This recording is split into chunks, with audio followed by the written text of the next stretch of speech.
Uma outra forma de manipular o CSS de um componente com Shadow DOM é utilizar as suas Shadow Parts. Shadow Part é uma forma de conseguir pegar um elemento para estilizar de dentro de uma Shadow Tree ou de uma árvore de sombra, que é a nossa Shadow DOM.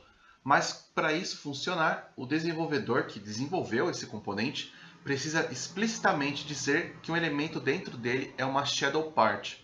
E temos duas formas de saber se um componente da Ionic tem uma Shadow Part. A primeira é claramente você vir na documentação, então aqui no começo, você vê que eu tenho aqui Shadow Part, CSS Shadow Part, e clicar, eu tenho aqui o nome dessa Shadow Part para poder utilizar.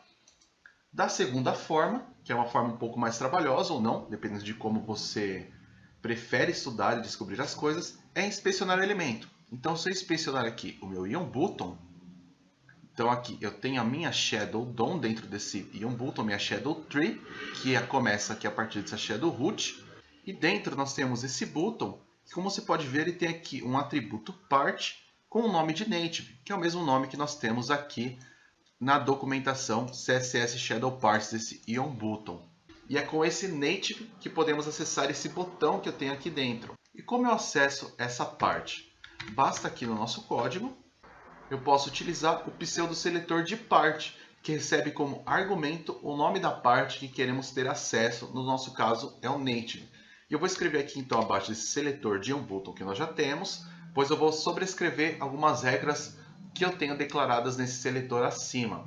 Então aqui eu posso colocar Ion Button dessa forma, e eu tenho um pseudoseletor chamado part, que aqui ele recebe o nome da parte dentro do nosso Ion Button, dentro do nosso Shadow DOM. Então aqui eu vou pegar o native, e aqui dentro eu quero colocar um background color de blue, quero colocar um letter spacing de 5 pixels para dar um espaço entre cada uma das nossas letras, e um font weight de 700 para ele ficar em bold.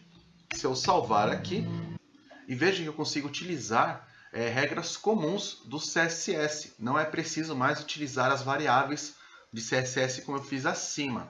Então aqui, quando tenho exposto uma Shadow Part, eu posso utilizar CSS convencional. Vamos salvar e ver como ficou. Eu já consigo ver que eu tenho o meu botão aqui alterado, então eu tenho um espaço entre as letras e o background agora azul, e também a fonte dele já ficou em bold, ficou aqui em negrito. E como dá para ver no Ion Button, eu tenho aqui as minhas cores, as minhas alterações de CSS feitas com as variáveis. E dentro, nesse button, com o Part Native, eu tenho aqui também minhas outras alterações de CSS que foram feitas normalmente com atributos, com propriedades CSS comuns. E com isso você já sabe as formas que pode trabalhar para estilizar componentes de interface do Ionic. Mas e componentes programáticos que criamos na nossa classe? Nós vamos ver eles na nossa próxima aula.